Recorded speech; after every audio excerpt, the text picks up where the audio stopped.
Hello everybody and welcome to another episode of the Disgustingly Resilient Podcast and another episode of our Infection Critical series. This is the series where we basically take a look at the best performing Death Guard lists of the last 2 or 3 weeks, usually 2. And this episode we're going to be looking at the last ones before the pre-data slate, so you're not going to see any Grotmus detachments in here, and remember everything you see in here is pre-data slate, and obviously going forward we're looking forward to a new meta that will change things up quite a bit. But still, so like we just said, we're going to look at some of the best performing Death Guard players who did really well and finished in the top placings. I don't think we had any Death Guard win any events this week, any large events anyway. But we had quite a couple of guys go like 4-1 or X-1. So we're going to look at those. We're going to look at the list they use and the sort of units they bring. And then we're going to look at kind of what cost them their loss as well, and what they beat along that win path.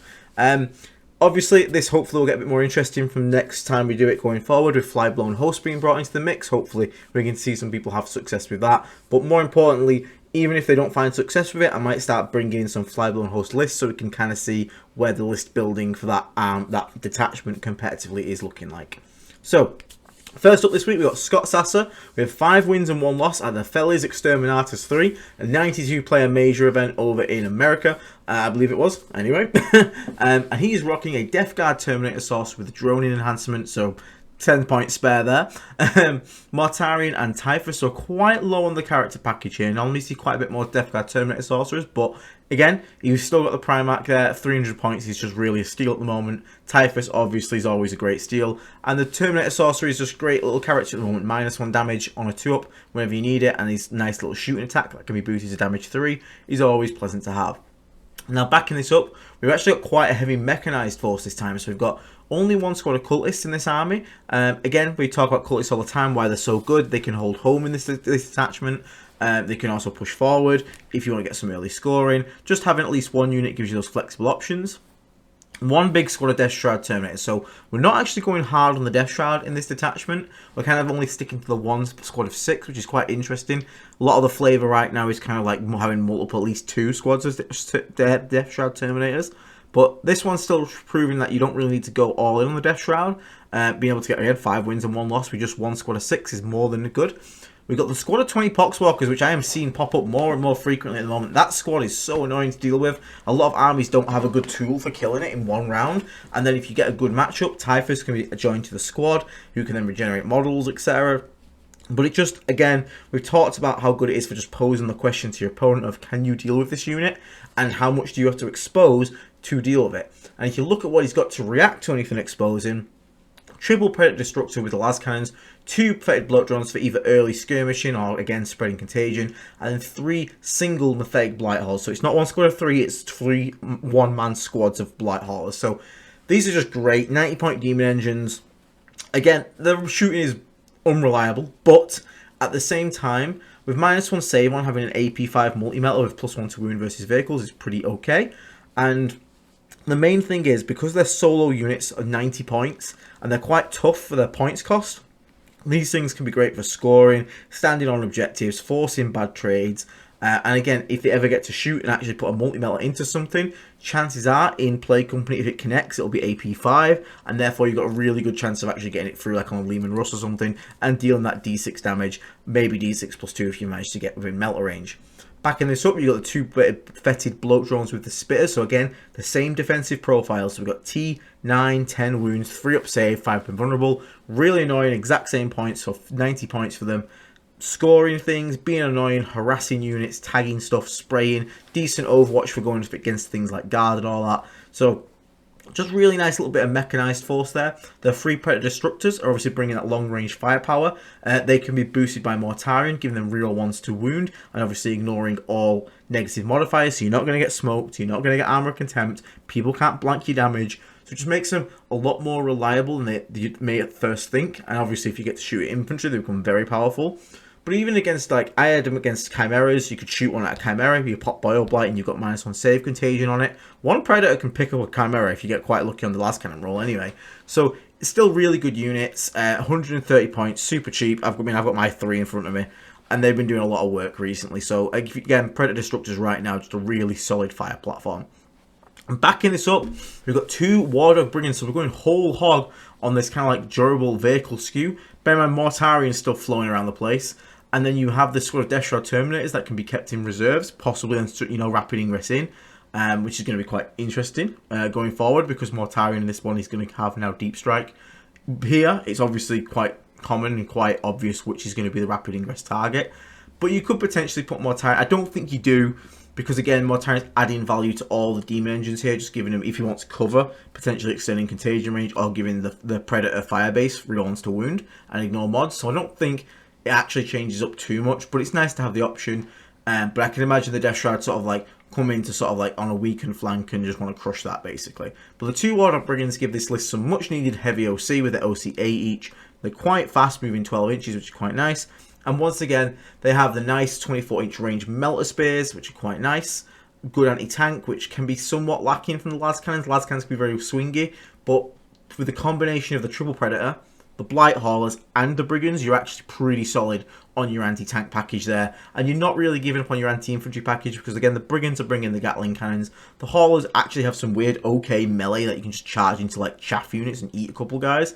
And then the Bloat Drones have packed the Spitters, because they don't need like the heavy Blight Launch or the Flesh Mowers. They just need to keep being annoying, keep spraying stuff, and keep controlling the board. Now, this guy, Scott, went against Space Wolves Stormlance, Chaos Space Marines Pact Bound, Genestealer Occult Brood, and smashed all those guys to pieces, which is really cool to see. He then unfortunately had a 2-point loss to Guard, which is not uncommon at the moment. Guard is obviously very strong. They've been nerfed slightly in the data slate, but they're still going to be a real big powerhouse force. So got to still be aware of that. And you can kind of see the build coming through, though. Only losing by 2 points to Guard with this build is quite good. You can see that the power that maybe like the extra anti-tank profiles he's brought along with the Brigands and the Blight Haulers combined with Las Cannons can really threaten tank commanders. The only issue really being that all of them, par the Disruptor, have to be within retaliation range for the commander's really annoying shoot on death. So there's a good chance that you can kill it, and then unfortunately you lose like a Brigand in retaliation, which is super frustrating when it happens, because it's like, you're dead, you shouldn't be able to fire like as you die and just kill an entire unit. But alas, 'tis the game we have. So to hold that to 2 points is a good sign that this list is doing some good work versus the Guard. And obviously the OC is going to help from the Brigands as well. But unfortunately, it just gets pipped out there. Then he went on to avenge himself against a Sister's Army of Faith and a Leagues of Votann. So overall, looking like a really good, strong list. Took on quite a variety of forces.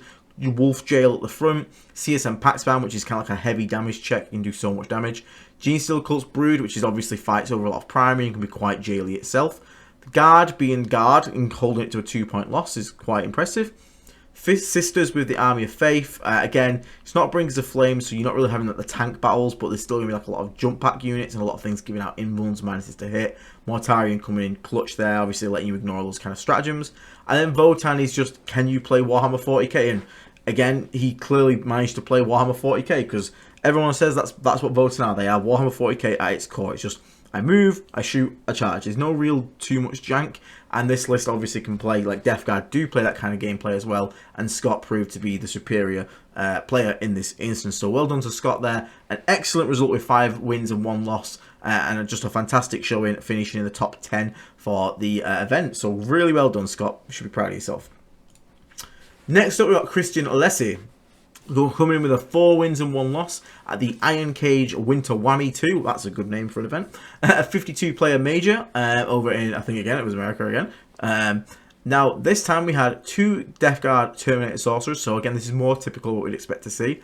Typhus and Mortarion. Again, the named characters just being super powerful for Death Guard at the moment. You're going to see a lot of lists rocking both Typhus and Mortarion here. I'm not surprised to see them at all.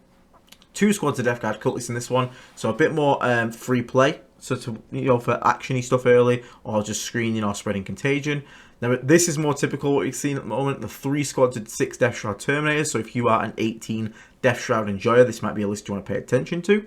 1 squad of 20 Poxclickers. Once again, this little tech piece showing up time and time again to just keep adding value to lists and just asking that question to opponents, because if they can't answer it, it can quite easily get you some primary points and become a real nuisance for people. Then he's backed it up with 3 Predator Structures. Once again, we talk about the Predator Firebase, and here it shows again, the lovely Predator Firebase. And this one's also packing up some fletted Bloat Drones with Blight Launchers, so this can actually be quite interesting. Driving around the Predators with Mortarion, and the Blight Launchers can also contribute. They're not terrible. 6 shot, strength 8, AP 2/3 in contagion range. Flat 2 damage with lethal hits. It can genuinely put holes in things, especially like marine bodies don't like getting shot by them.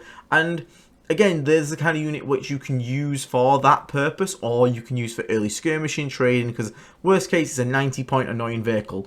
And the good thing about the Blight Launcher is the 36-inch range means you can play the flanks a lot more because you don't have to worry about getting value out of the Flamers or the Flesh Mower, which obviously require you to be either within 12 or in close combat. The Blight Halls are always contributing, and they're more likely to survive a lot longer than like a Flesh Mower drone would, which usually dies like turn 2. I've had Blight Launch drones live till turn 5 because, again, they skirt the sides, they don't draw too much tension to themselves, and they get quite a bit of value over the game done. And especially in a list like this where you've got 3 squads of Death Shroud Terminators, a lot of the focus and attention is going to probably be taken by those guys and Mortarion, while the Predator Destructors and the Blight Launchers kind of just get to pick their angles and take shots here and where they can get, and obviously contribute. And should the opponent try and ignore the Death Shroud and focus on trying to kill the firepower, the ranged firepower elements, then the Death Shroud can be very aggressive, get into the opponent's face and start making charges, and then if the 18 Death Shroud connects and they've not really took much losses, even at the expense of some Predators, then the opponent's in a real bad state because you don't need 18 Death Shroud in your lines. And then just one little square nurgling sort of to deal with any infiltrator nonsense and basically just have a bit of infiltrate ourselves, secure areas of the board. It's really good for setting up rapid ingresses because they can just fight for board space. And obviously, sometimes you draw secondaries like engaging all fronts or behind enemy lines, and sometimes you put them in reserves and you just deep strike them in and score some points. Nothing wrong with that. Now, it does look in this one that Typhus is not going to be really used for the Poxwalker tech because we've only got the 2 Death Guard Sorcerers, so we don't have a third character to take that slot of the 3rd Death Shroud squad if the chance to use Typhus comes up. So it looks like we're kind of locking in the 2 Terminator Sorcerers and Typhus with the Death Shroud. But again, 20 Poxwalker is still good. We're in a meta of 3-inch Deep Strike. Well, we're in a meta of 3-inch Deep Strike. Yes, that's dead. So having 20 Poxwalkers that against those matchups can just string out so much space in your home deployment, can really hurt things like Aquilons and stop them stealing your home objective as easily, which is really useful tech. Not so much anymore with a 6-inch Deep Strike, but I still think one squad of 20 Poxwalkers in Plague Company is a great addition. For 100 points, they're kind of crazy. Now, the win path for Christian, he went against Templars Gladius, smashed them. He had a Death Guard Mirror, managed to pull out the very close win. I think it was by a single point there. He managed to defeat Necron Hypercrypt, which is well done, my guy. I'm so proud. But then, unfortunately, fell to what I think is going to become the very new meta going forward. Ultramarines Vanguard. He lost to that one. It's a very hard list to deal with, and it's just gotten so much stronger, even though it really didn't need it. If anyone's played against Ultramarines Vanguard that knows what they're doing, like a good player on it, it's horrific matchup. It's so scary. That list was already amazing, and then because Space Marine players are kind of poo, they've now been buffed when they didn't really need it. I know people argue the win rates, yeah, but the win rates didn't represent like the good players on it, and now we've just got really overtuned Ultramarines, so prepare to see them a lot. So good effort fighting against those guys though, and then the final game to sort of come back with a little finish on a high. We managed to smash some Blood Angels, assault. What's it called now? Something assault group. I always forget the name of the damn thing. It's something. It's lag. We call it lag. Liberator assault group. That's it. Again, quite a good matchup for this one. The Blood Angels melee all being a lot of damage too. Really struggles with the Death Shroud Terminator bricks, and all of the units pick up stuff like Sanguinary Guards so easily. The Predator Destructors get a single bead, it can just kill the guys, like literally within a single volley if they fail in a 4-up. So it's a pretty good matchup to end on that one. But yeah, really well done to Christian. 4 wins, 1 loss, super well done. And again, unfortunate to the loss to the Vanguard. I expect to see a lot more of them going forward. At least you've got your practice in early. And bringing up the end, we have our very own member of the channel, Craig Farrel, Zito in the Discord. 4 wins and 1 loss at the Winter War. 47-player major in Bolton, in the England. One that I wanted to go to, unfortunately, it fell through because something came up. And a very unique list and lots of goddamn characters, as you can see. One of the craziest lists you'll see. We've got Mortarion, Typhus, a Ballast Putrefire with the Chaos Lord and Lightning Claws. Those guys go together. If you haven't rolled this out, roll it out with a sustained hit stratagem. The Lightning Claws getting crits and crit 5s, lethal hits, and sustained with the 7 attacks he has, and then he rerolls all wounds as well, and he's rerolling 1s to hit, and he hits on 2s. It's kind of nutty. Like, that guy genuinely puts, like, on average, like, 8 to 9 damage on, like, vehicles, with -1 save contagion anyway. It's pretty damn good, so I'm not going to say it's going to become meta, but like, if you want to try something new and spicy, give it a whirl. It surprised me at how funny it can be. Then you've got a Sorcerer and Terminator arm, and obviously don't forget the extra mortal wounds that you can potentially get at the end. And obviously reroll ones to hit for the squad as well, which is quite nice. Sorcerer and Terminator armor, a lot of contagion with deadly pathogen for the big bonk man, a lot of virulence and a talisman. So lots of characters, very heavy on the characters here, but the characters are putting quite a bit of work in this list. So backing that up, we got 1 squad of Death Guard cultists, a 7-man Plague Marine squad rocking 2 heavy plague weapons, 2 bike weapons. It might be 3 heavy plague weapons. I maybe just forgot to put the sergeant's one on, so I'm going to guess it's going to be a plasma gun, a heavy plague weapon there. So we're 3 and 2. Melter Blight launcher, yeah, which adds up to 7. So yeah, it's definitely 3-2. Then you got 1 squad of 6 Death Shroud Terminators, 2 squads of 3 Death Shroud Terminators. So not the 18, but we're still going with the 3 squads. We're going with 12 Death Shroud. The 3-mans are much easier to do for things like rapid ingressing with and play around with. And you'll notice there is something else in the list that kind of needs a 3-man. It's called a Land Raider. We'll get to that in a second. But you can have the 3-man in Rapid Ingress or the 6-man Rapid Ingress. And it's just way easier to get that squad in. But again, in this instance, we have a Land Raider, so we can't take a 6-man in that as well. 1 squad of 10 Poxwalkers, most likely just to sit on home. Don't think there's any Typhus tech happening in this one. Typhus tech only really tends to work with the 20-mans. And then we've got 2 fetid bloat drones, one with a spitters, one with a launcher. Again, the launcher can play the flanks, the spitter can be an early skirmish piece. 1 Pathetic Blight Hauler. Again, if you ever get the shot to pop off with the multi-melter, again, just drive around, score, do actions, be a little annoying thing. And the good thing about Haulers on UKTC terrain, or like any terrain with ruins, the Hauler can actually go in ruins and still be hidden, whereas the propellers on the back of the fetid bloat drone, because it's quite a tall model, often can get seen through the top floor windows and get shot. So it has a little advantage there. And obviously the crazy motherfucker has got a Land Raider. So we've got 2 massive toughness 12, 2 up save threats here with the Land Raider and Mortarion. 1 is packing Death Shroud Terminators inside it, which is obviously incredibly scary.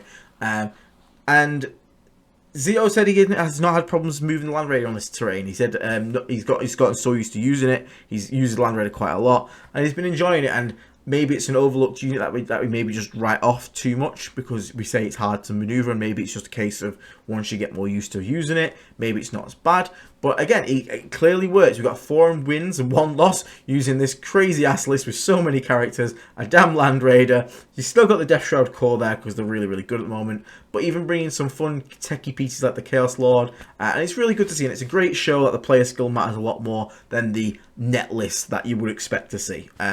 Now, his win path is, he unfortunately lost to Necron's Hypercrypt round 1. However, this is Andy Kraskowen, who's the rank 1 Necron player in the world, and he's an absolute nightmare on Hypercrypt. So, very, very understandable loss there. That's the guy who probably would have had my name as well, I'm not going to lie. But then he went on to beat Guard, which again, we've already talked about how hard Guard can be. So, a really nice win for us there. Orcs. Unfortunately, Orcs isn't a great matchup. Depth Guard is not a great matchup for Orcs, so they probably felt a little unlucky there. Then he played against another member of our Discord on the Depth Guard mirror as well. Managed to pull out the win on that one, which is quite nice to see. Again, unfortunate we have to turn our blades on our brothers, but sometimes it does happen. And then in the final game, he went against a Space Wolf player running Champions of Rust, which is actually far better than it used to be, and it can actually be quite scary, but he did manage to pull out the win. Now, I'm not going to go too much into Craig, because we're going to have him on some point this week, and he's going to talk about his event and how it all did, and how this crazy list sort of came together to make something cohesive that managed to get results on the tabletop. But that's it for now, guys. Again, we try and keep this to 20 minutes, and I've just about nailed it at 18 odd. So thank you so much for tuning in. I hope you guys enjoy these little quick recaps. You get to see 3 cool lists that are sort of doing well in the meta. Maybe you can inspire you to try some new things. I am looking forward to the next week. Hopefully we get some Fly the Lone Host. I'm going to start trying it myself, seeing how things are going. It's kind of growing on me slowly, I'm not going to lie. But thank you everyone so much for tuning in. Thank you to our YouTube members. If you really enjoy the content, feel free to leave a like and a subscribe. If you really, really enjoy it, feel free to click the join button, become a Plague Marine, get access to our Discord, get access to our giveaways, get access to our music, Plague Surgery, all that stuff. Check out our friends at Vanguard Tactics. They do tons of educational stuff, tons of battle reports. It's just great content. Check out our affiliate link to Element Games. If you're going to buy any models in the UK at the moment, you can just pick up some extra crystals, and we get some extra crystals. And our friends at Saltire Games on their Etsy page, who make some disgustingly resilient podcast-themed little gaming games, which is very cool. But thank you, regardless. If you don't go and check out any of these, I'll become a member. Thank you so much for just tuning in and sticking around to the end. And I will catch you all on the next episode. Stay around, guys. Take care, and we'll see you all later. Lots of fly-blown content going to be coming up very soon. So keep your eyes open for that if you're interested in that detachment. I ragged on it a bit, but we're going to learn it. Take care, everyone. See you later.